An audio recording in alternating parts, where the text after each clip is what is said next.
Over the last couple of years, PHRC has produced a number of videos on YouTube, as well as lots of educational material on Instagram to help educate the community about pelvic health.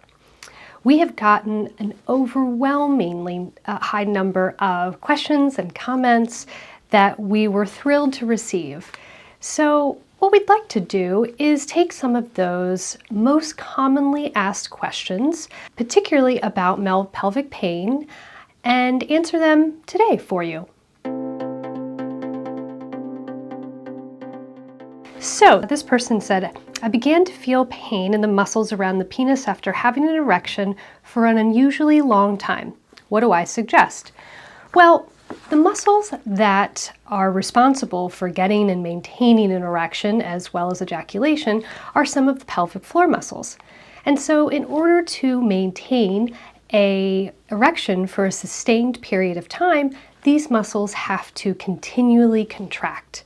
So when muscles contract for a long time, they can become tight and sore. I'll give you the example. If I were to squeeze my hand or make a fist as hard as I could and held it for as long as I could, when I release that fist, it's going to be hard to relax, the muscles are going to be tight, and it may be sore for a short period of time after I release my hand.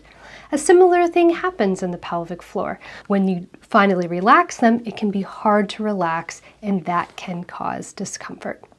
So to respond to this question about what do I suggest, well, I would say just give it some time to see if the muscles relax on their own.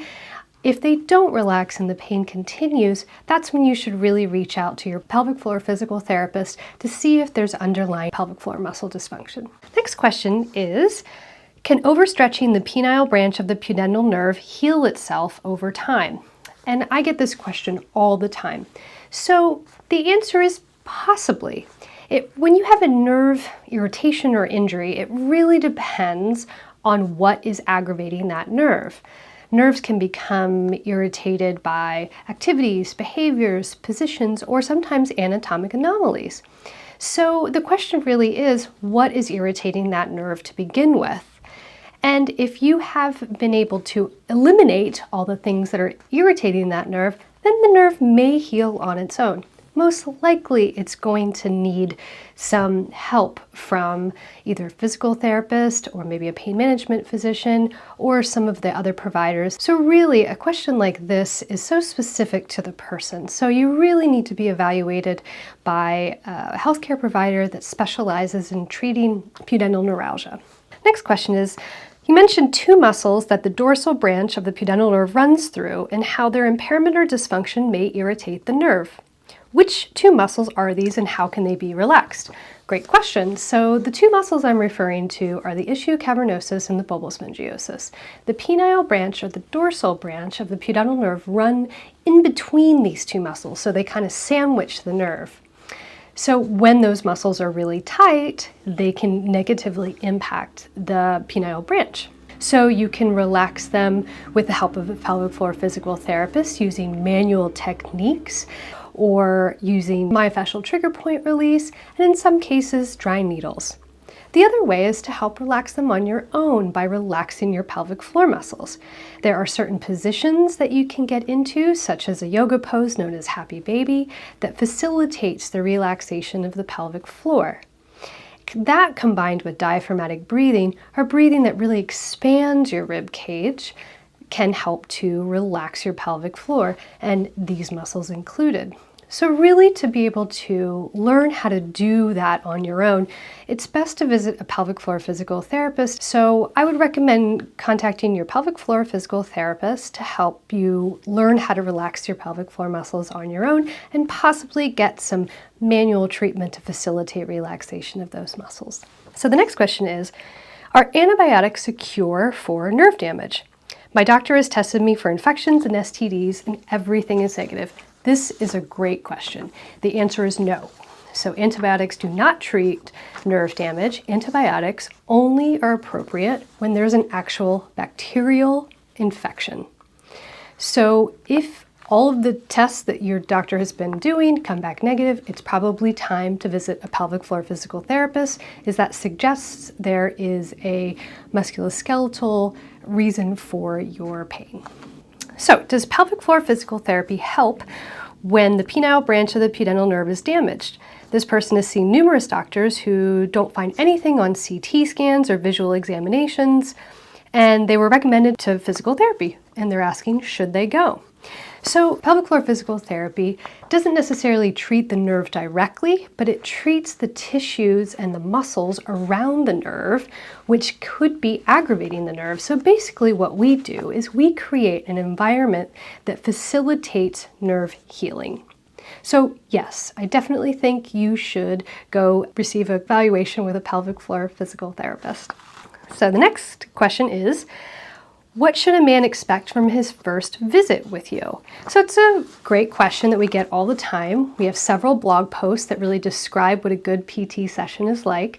But basically, when you come, we review your entire history. So what your symptoms are, when they began, what aggravates them, what relieves them, other health issues that you may be going through, what these symptoms prevent you from being able to do, anything else that seems like helpful information so we can really get to know your specific situation. And we want to know what your goals are. What is it that you want to achieve from coming to physical therapy? After that, we leave the room, we allow you to get undressed, and then we come back in and we do the exam. We start with an external exam, which evaluates the muscles and tissues, kind of from your ribs to your knees, front and back. And then we do an internal examination, one finger via the rectum, to evaluate the muscles of the pelvic floor, possibly palpate any nerves that may be irritated, and see what your motor control is like. After we've completed the evaluation, you get dressed, and then we talk about what to do from there. What we found, what we think's happening, and what we recommend as far as treatment. And that's physical therapy, maybe referrals to other providers, and we'll give you some things to start working on at home. Next question is, the right side of my penis is numb and I'm not able to orgasm. Could this be due to a pelvic nerve problem? The answer is yes. So anytime there is numbness, we really want to pay attention to that, because numbness suggests that there is a nerve injury. That's called a neuropathy. Neuralgia is pain coming from a nerve. Neuropathy is really damage to the nerve. So when one side of the penis is numb, that suggests that the one side of the penile branch of the pudendal nerve is injured. And on top of that, this person is also describing motor dysfunction. So that's his inability to have an orgasm. So when a nerve is damaged, there will be numbness as well as motor dysfunction or erectile dysfunction. So my suggestion is to seek out a professional that specializes in pudendal neuralgia sooner rather than later. So the next question is, what is jelqing and why is it bad to do? So jelqing is a technique that manually stretches the penis in order to elongate or enlarge the penis. That's the intention. So although jelqing has gotten a lot of attention online, there's no scientific evidence to show that it actually results in any sort of enlargement or lengthening of the penis. In fact, it can actually injure the nerve that goes to the penis, the penile branch of the pudendal nerve, because when nerves are lengthened or stretched, that nerve can become irritated or injured. Nerves don't like to be stretched. They definitely don't like to be stretched repetitively or overstretched. So jelqing, A, doesn't really work in its intended outcome, and B, it could result in a nerve irritation or nerve pain. Next question, is pain with an erection part of hard flaccid syndrome? So it's not typically the primary symptom of hard flaccid syndrome, but it can be a symptom. Next question, if I sit for long periods of time at work, can this contribute to penile pain, and should I be worried about sitting for that long? So yes, the pelvic floor does not like to be compressed for long periods of time, which is what happens when we sit. I would suggest sitting for about 30 minutes and then getting up frequently, walk around for a few minutes. Or you could have a sit-stand desk, which is a desk that you can transition from a sitting to a standing position, and then go back and forth on 30-minute cycles. The other option is to get a pressure relieving cushion that relieves pressure around your pelvic floor, genitals, with a cutout. So we have another video that really talks about cushions in depth that I would recommend that you watch. So this question, I feel more pain after heavy exercise. Is this normal?